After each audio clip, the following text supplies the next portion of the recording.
네, 안녕하세요. 자, 오늘부터 로고스 영어에 해당되는 독트린 153에 대해서 영상을 촬영해 보겠습니다. 먼저 우리가 이 영상을 대략적으로 153편이 있습니다. 이 153편을 5 단위로 끊어서 약 20분씩 강의를 해 보겠습니다.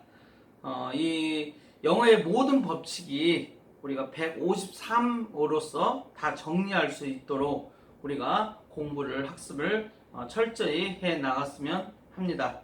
자, 먼저 로고스 영어에 먼저 해당되는 법칙에 대해서 정리해 보겠습니다. 자, 우리가 로고스 영어는 일반 영어하고는 좀 사뭇 다릅니다.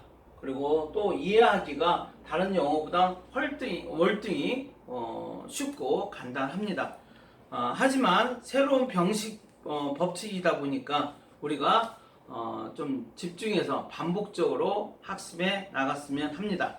자, 로고스 독트린의 첫 번째 1법칙입니다. 1법칙에는 자, 영어에는 위치어 언어입니다. 절대적으로 우리가 알아야 할 부분이 영어는 위치어 언어라는 것입니다. 그래서 위치가 이미 정해져 있습니다.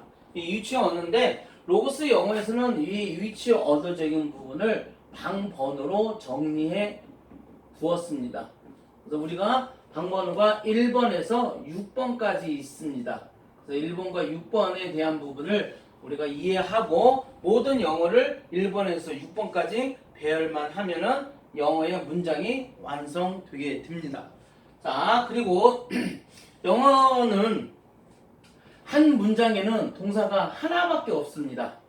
아무리 문장이 긴 문장이더라도 동사는 하나밖에 없습니다. 그 하나에 의해서 영어가 형성되는 것을 우리가 알 수 있습니다. 한 문장의 동사가 하나이지만 영어의 전체적인 동사의 종류는 두 가지가 있습니다. 동사의 종류는 하나는 비동사가 있고요. 하나는 비동사가 있고 비동사는 뭐죠? am, are, is. 그리고 나머지 모든 동사는 일반 동사라고 합니다. 자, 일반 동사라는 것은 비동사가 아니라는 겁니다. 일반적인 동사를 얘기합니다. 일반적인 동사를 해당되는 게 우리가 일반 동사라고 하는 것입니다. 자, 그 다음에 영어에는 3요소가 있는데요. 단어에 이제 3요소가 있습니다. 알파입니다, 이게요. 알파는 어떤 형태를 가지고 있고요. 베타는 의미를 가지고 있습니다. 그 다음에 감마는 기능을 가지고 있습니다. 그래서 이렇게 영어에는 알파와 베타와 감마. 자, 이게 형태라고 했죠? 그 다음에 여기 의미가 있습니다. 그 다음에 감마는 기능이 있습니다. 자, 예를 들면 우리가 북이라는 단어를 한번 다시 볼까요? 이 북이라는 스펠링이 형성되는 게 이 속에는 의미가 없습니다. 현재는 이 형태만 가지고 있는 기호만 가지고 있는 게 우리가 영어의 알파라고 할 수 있습니다. 자, 그 다음에 이 북이라는 단어 속에 의미가 있죠. 어떠한 의미를 가지고 있어요. 책이라는 의미를 가지고 있다거나 어떤 부분을 애약하다라는 의미를 북이라는 단어는 동사로 쓸 수 있습니다. 자, 그래서 애약하다는 의미를 이렇게 가지고 있습니다.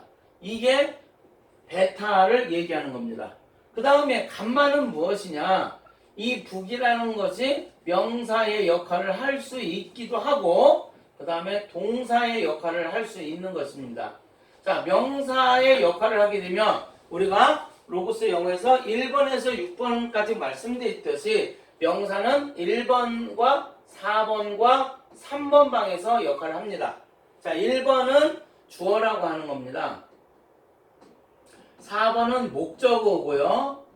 그 다음에 3번은 보어가 되는 겁니다.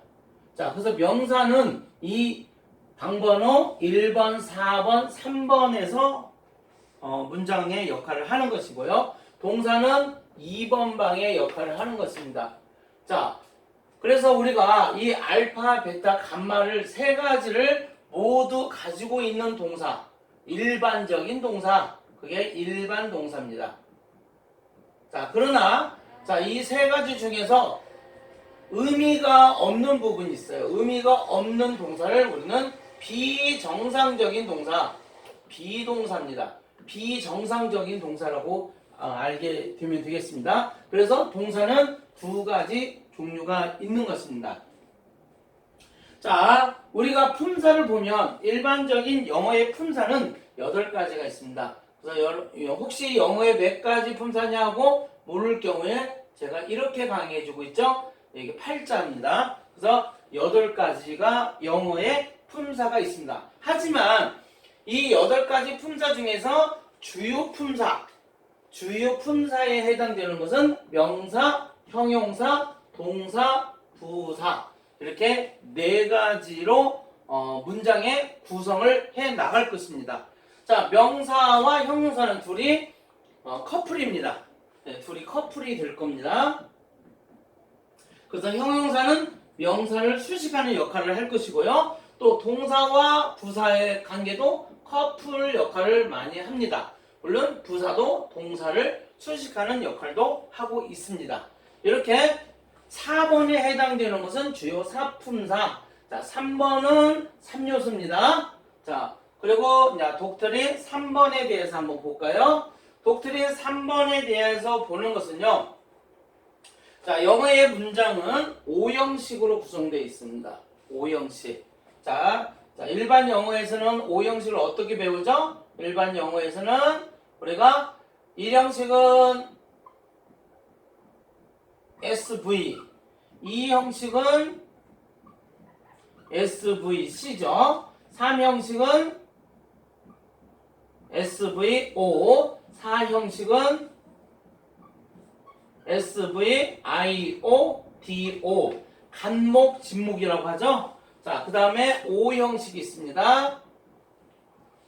SVOC 이렇게 5가지 형식으로 일반 영어에서 정리했는데 이 5형식의 기호적인 부분을 보통 학생들이 잃어버려서 가는 경우가 많죠. 그래서 우리는 이런 5형식 구조를 로고스 영어에서는 방번호로 우리가 표시하기 때문에 1형식은 1번, 2번, 때론 6번이 들어옵니다.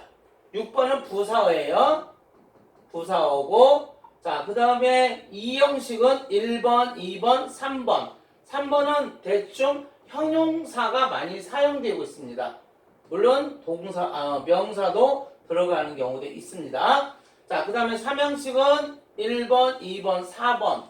자, 4번은 명사나 그 다음에 대명사가 들어가고 있습니다.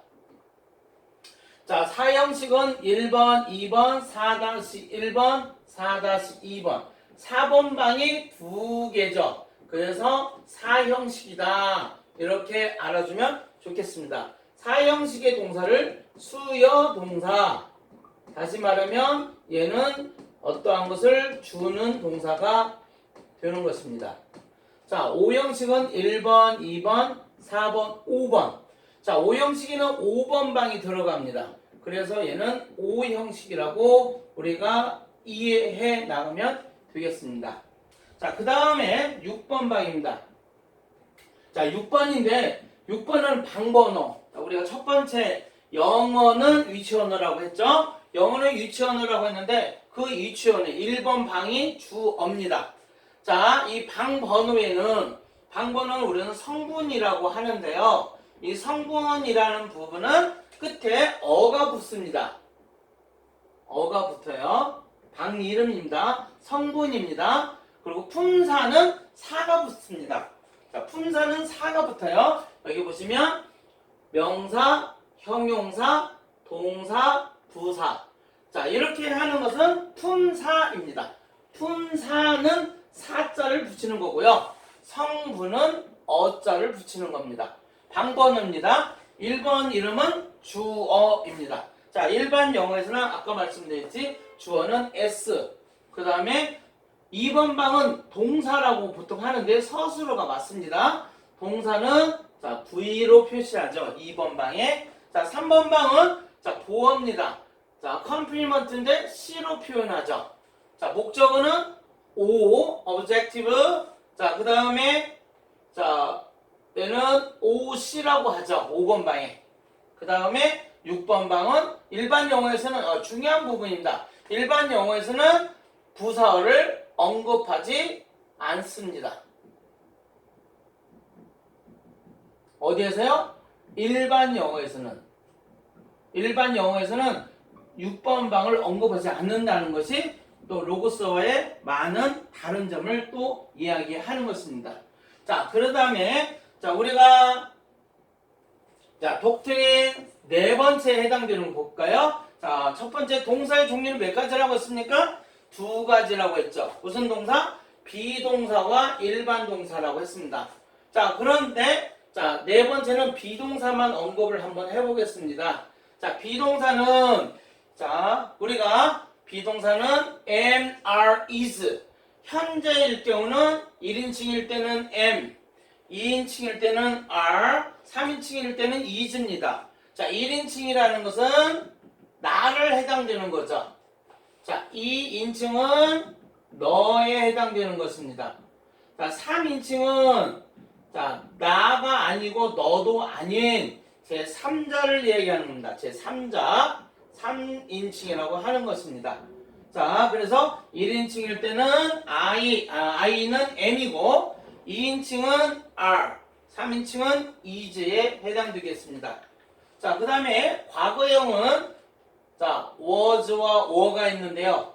자, am 두 글자와 그 다음에 is 두 글자는 was가 됩니다. 세 글자로 되고요. 그 다음에 세 글자는 과거형입니다. 네 글자로 형성된다는 겁니다. 우리 초보 단계에서는 이 과거형도 잘 이해 못하는 학생이 있기 때문에 정리해 주었습니다. 자, 미래형을 나타낼 때는 조동사. 자, 우리는 이를 5대 조동사라고 합니다. 5대 조동사하고 be하고 합쳐서 우리는 미래형을 나타내 주고 있습니다.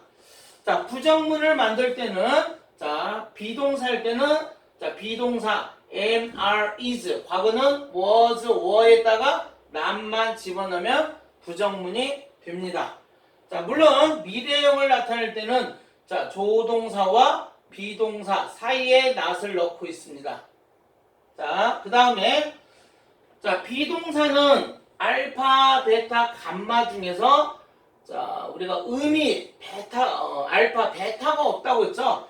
의미가 없다는 겁니다. 베타가 없다라는 겁니다. 베타가 없기 때문에 뒤에서 보충을 해줘야 한다는 겁니다. 그래서 비동사의 구조는 자, 비동사의 구조는 1번, 2번, 3번이 나온다는 거. 자, 동사는 2번이라고 저희가 합니다. 동사는 2번인데 그 2번에 비동사일 경우는 의미가 없기 때문에 보충을 해줘야 하는 컴플리먼트라는 3번 C가 들어오게 되는 것입니다. 그리고 분리기법이라는 것이 또 있는데요. 이 분리기법 알파, 베타, 감마 형태, 의미, 기능 이 세 가지가 분리되는 과정을 알파와 베타와 감마가 분리되는 형태가 있는데요. 그런 부분은 자, 어디에서요? 의문문이나 그 다음에 부정문을 만들 때 의문문이나 부정문을 만들 때 이 분리기법을 해야 하거든요. 근데 우리는 자, 비동사는 의미가 없기 때문에 분리기법이 불가능하다는 것입니다. 자, 그 다음에 독트린 5번을 보겠습니다.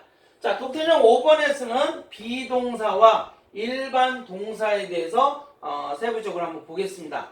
자, 비동사 뒤에는 앞에서 독트린 4번에서 말했듯이 비동사 뒤에는 3번 방이 오는 겁니다. 비동사 뒤에는 4번 방이 비동사 뒤에는 절대로 4번 방 4번이 뭐죠? 목적어입니다. 목적은 절대로 올 수가 없는 구조를 가지고 있습니다. 자, 그 다음에 일반 동사에서는 4번 방 목적어를 가지고 있습니다. 자, 일반적인 동사를 얘기합니다. 물론 일반 동사에는 꼭 4번 방만 반드시 오는 것은 아닙니다. 그러나 우리가 일단 영어를 처음 배울 과정에서는 비동사 뒤에는 3번 보어가 온다. 일반 동사는 목적어 4번 방이 온다라고 생각하면 됩니다. 그래서 우리가 세상에 있는 사람들이 여자 아니면 남자듯이 자, 한 문장의 동사의 종류는 두 가지라고 했죠? 두 가지 있는 부분을 자, 두 가지 있는 부분 중에서 비동사, 일반 동사 또는 세상에 있는 사람이 남자 아니면 여자라고 비유했듯이 비동사 뒤에는 3번 절대로 중요한 겁니다. 잊어서는 안 됩니다. 자, 일반 동사는 4번 이렇게 꼭 알아두셔야 합니다. 자, 그 다음에 비동사 뒤에는 절대로 4번이 오지 않는다는 거 알아두셔야 하고요. 자, 그 다음에 전치사가 있으면요. 전치사가 있으면 6번 방이 있습니다. 자, 전치사가 들어가면 우리가 그 전치사의 역할은 명사나 대명사가 자, 앞에 전치사가 들어옵니다. 전치사가요. 전치사 하면은 대표적인 in, on, by, to, of, 기타 등등 있겠는데 이러한 전치사와 명사와 대명사가 결합을 하면 6번 방, 바로 방번호 6번 방에 해당되는 부사어에 들어가게 됩니다. 자, 우리가 독트린 1번에서 5번까지 하는 내용을 이렇게 우리가 공부해 보았습니다. 네, 수고했습니다.